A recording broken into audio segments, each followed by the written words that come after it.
Hello everyone! Today we are going to talk about the ESFJ personality type. We're going to describe them as, I'm gonna say social. They like to be together with people, they like to make people feel happy, and they usually want to be part of a group of people, and they like harmony.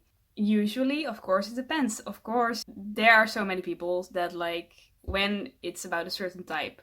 There are always going to be exceptions. Like there might be people who are ESFJs who only care about their own specific group of people and they want to take care of them and they don't really care about other people. This is also a type that is very attached to their own memories and their own community. So they might kind of be people who only care about their own community, but a lot of ESFJs generally just care about people and generally don't like it when there's no harmony between people. But that's the thing, they may also criticize other people when they feel like another person is trying to disrupt the harmony, when they feel like someone is like trying to start a fight or something, they might be resentful towards people like that. So it's not like they love everyone, it's just that they want things to be peaceful, they generally want people to be happy, and they want to be part of a community.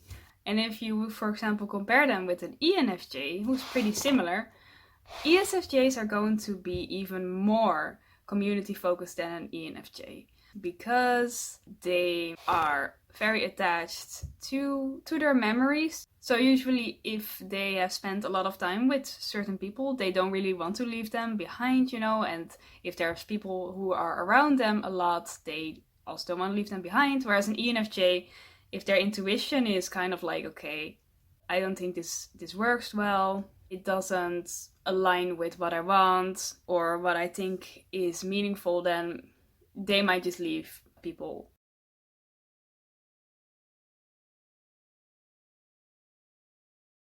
ESFJ is probably, I would say, that they are the most people-oriented and group-oriented type of all the types. They are also loyal. They are also practical. When we're talking about people who prefer theoretical conversations, talking about theories, or people who prefer to talk about real life things, daily things, then that's what the ESFJs prefer. They like to talk about what's actually going on. They don't like to be too theoretical. And whenever they like to learn by doing something. They are creative as well. These people may not always seem creative at first sight. They're more like people oriented, kind of just socializing, but they do have a creative side.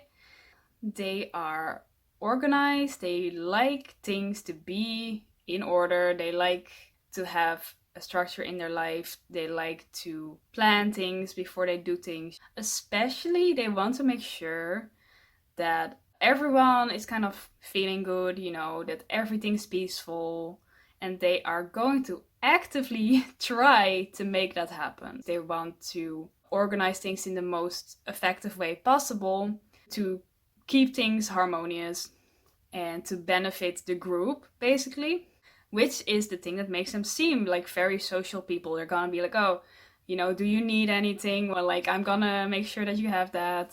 They're usually pretty open with how they're feeling about things, at least to some people. Naturally, they are the kind of people who naturally share how they feel with others, and then they're also good at telling how other people are feeling emotionally, because they're also very sensitive to that. They usually don't want to do anything wrong, they don't want to be disliked, so they're paying attention to like what kind of emotional signs are people showing, what kind of body language are they showing, do they like me or not, that kind of stuff, which makes them seem like they adapt.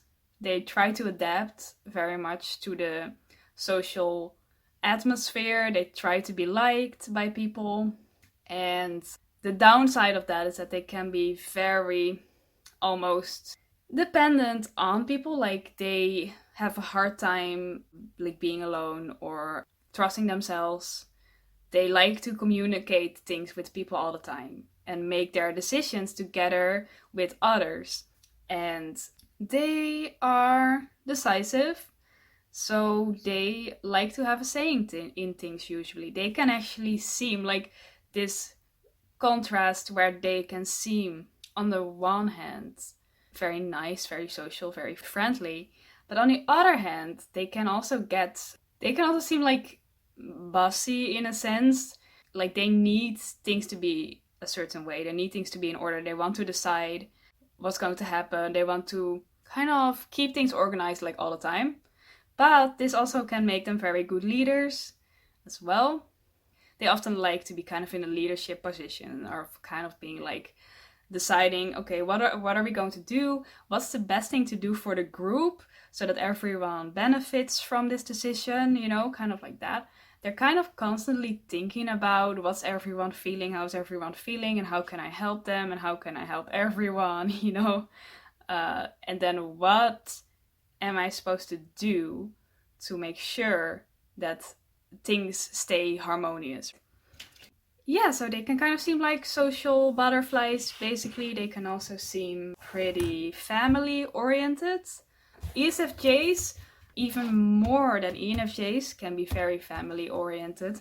You will see them kind of just like the ISFJs as the stereotypical like mothers, where it's kind of like a lot of mothers are ESFJs. Because ESFJs tend to be family oriented, so ESFJs might like to be parents, for example. But of course, not all of them, but it's something that you often see, but not necessarily always. And then let's get to a downside. What can happen is that they neglect their own needs. You may think, when you look at them, like making people happy makes them happy. But this is only true partly, because there's this thing where, yes, for most of the time, it does make them happy. But the problem is that they often go too far without realizing it. And then they start getting tired. They start feeling unhappy. And when that happens, of course, things are gonna go wrong, because they're still people who have needs. And the problem is that they can be so focused on other people's needs that they forget about their own needs. And this is when they can get more like angry people, And this can happen when they neglect their own needs, because they start kind of feeling like, why is no one really taking care of my needs? I'm taking care of everybody's needs, so why is no one taking care of me? Like, why are they not doing that to me in return, right? That kind of stuff. Or they feel like they are tired and they are feeling stressed, but I don't know why, And this could be why, but they may not realize that.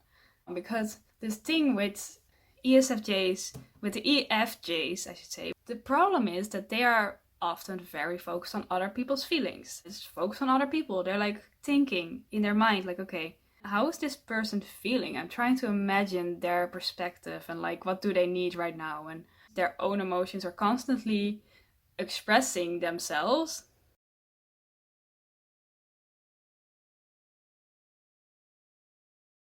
But since they themselves are very focused on other people's emotions, they may not necessarily realize how they are feeling.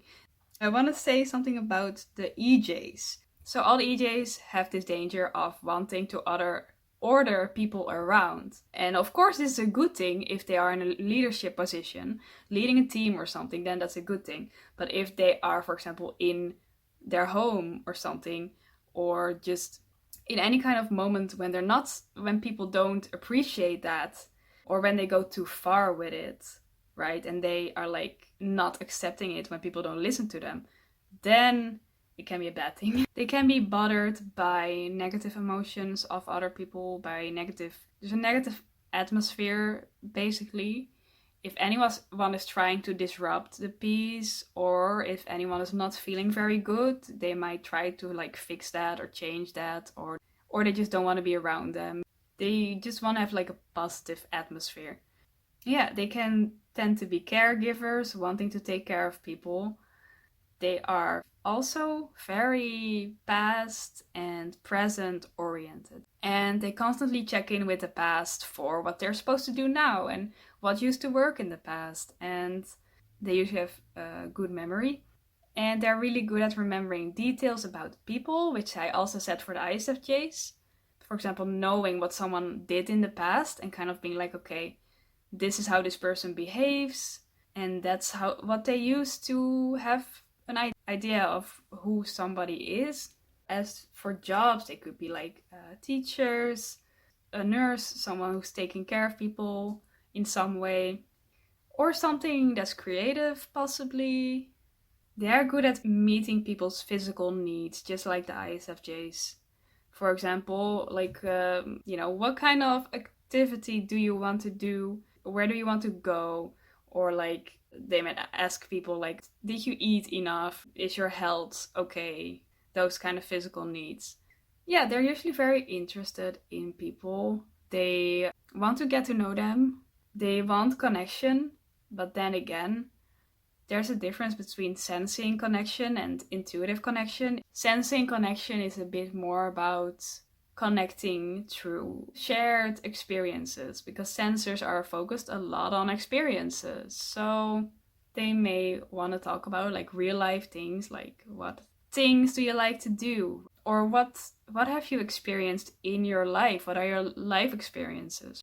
They generally use their emotions to interact with the world around them. When we're talking about the cognitive functions from an ESFJ, extroverted feeling is their dominant function, which means that this is the reason why they tend to be social, focused on their emotions and other people's emotions, emotionally expressive, wanting to adapt to people's expectations, to why they're group oriented, why they like organizing things. And then their auxiliary function is introverted sensing, which means they can seem like they are past oriented, and they have a good memory, they have good practical skills, and they are community oriented. Their tertiary function is extroverted intuition, because they like to use this function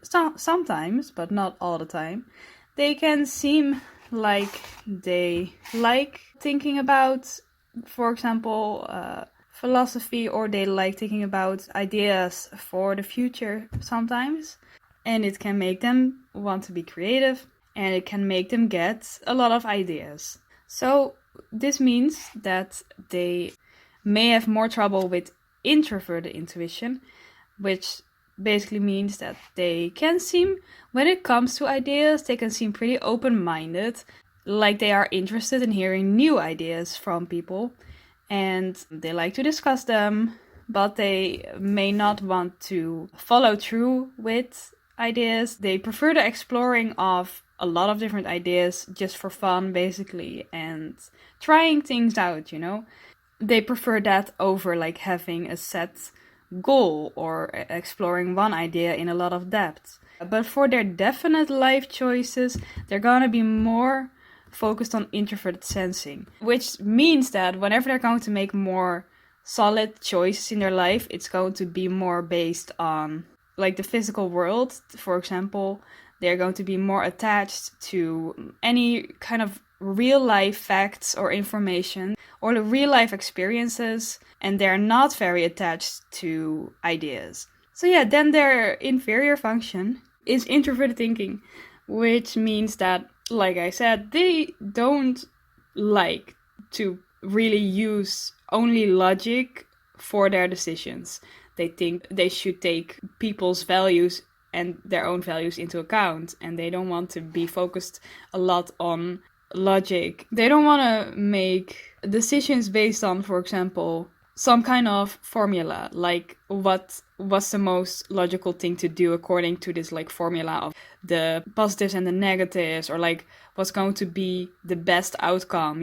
That's not really what they want to do. They want to be focused on what they care about and what other people care about, which makes them a bit have difficulty with disconnecting from their emotions, have difficulty being objective, and have difficulty also with their own identity, knowing themselves, and making their own decisions. Their weakest functions are introverted thinking, extroverted thinking, and introverted intuition. When they are in like an extroverted feeling, extroverted intuition loop, they will kind of seem like very creative or like very talkative, because extroverted feeling makes them want to express their emotions naturally, and it also, they're just interested in people anyway, so they want to talk with them. And then at the same time, extrovert intuition gives them all these random ideas and then they share them. So yeah, they can share these ideas with people. For example, maybe more practical ideas like, oh, I have this idea of what we could do together, right? Whenever they do like to explore these ideas, it's usually connected to either their emotions, so what they're excited about, for example, or it's connected to other people and they want to do something with others. So let's go back to that they have a danger of neglecting their own needs. So the problem is, because they want to be part of a group, they can be afraid that they are not doing enough, that they are not going to be accepted by the group anymore if they don't do enough for them. So this is why they can sometimes want to do too much. And they need to learn to be a bit more independent, to be fine on their own, to be able to take care of themselves by themselves. Because the problem is, when we look at these functions, extroverted feeling wants to be in a group. Introverted sensing also wants to be usually in a group, also very community oriented. So these two functions together make that very strong. Also, learning to be more objective and not be ruled by their emotions all the time, need to use introvert thinking to distance themselves from their own emotions. Sometimes, because of course it can be overwhelming to them and it can make them not be objective, and kind of when they feel too strongly about things, they have a very strong opinion on something that they don't want to listen to other opinions. So in that case, they might want to learn to use their introverted thinking more, be more introverted. When they're being more introverted with their own thoughts, they may start using introverted thinking and then kind of being able to think about things without focusing on these emotions, and then actually maybe also trying to understand it when people have a different opinion than they do from a logical perspective. And they can use it to solve problems on their own without being too dependent on the people around them. They need to realize that introverted thinking, it's very useful because it can find good answers to problems. It can also be very useful to be able to sometimes just be detached from their own emotions, to just be more calm. The problem they have is that they can have difficulty with their own identity, knowing who they are, what they want, because they're so focused on other people that it's difficult to focus on who am I, what do I want, and what do I care about. And they really need to just be more introverted to be more aware of that, and they also need to use introverted thinking to really think about what is their opinion about things, what's their own opinion about things, to be able to stand up for themselves more and to know themselves more, to understand themselves more, and to trust themselves more. They can have a lot of difficulty trusting themselves. The more they use introverted thinking, the more they will start trusting themselves to make their own decisions, to do their own reasoning, so that they don't feel like they need to make all their decisions together with other people. Yeah, because they can be so easily accepting of other people's opinions that it causes problems for them, where they need this discernment to be able to tell, like, do I or do I not actually agree with them, so that they can live a more authentic life and not be too accepting of other people's views without actually thinking about does this person's opinion actually make sense? Does it actually align with me? Is it actually what I want to agree with, right? That was the summary of the ESFJ type. Thank you for watching, and I hope to see you next time. Goodbye.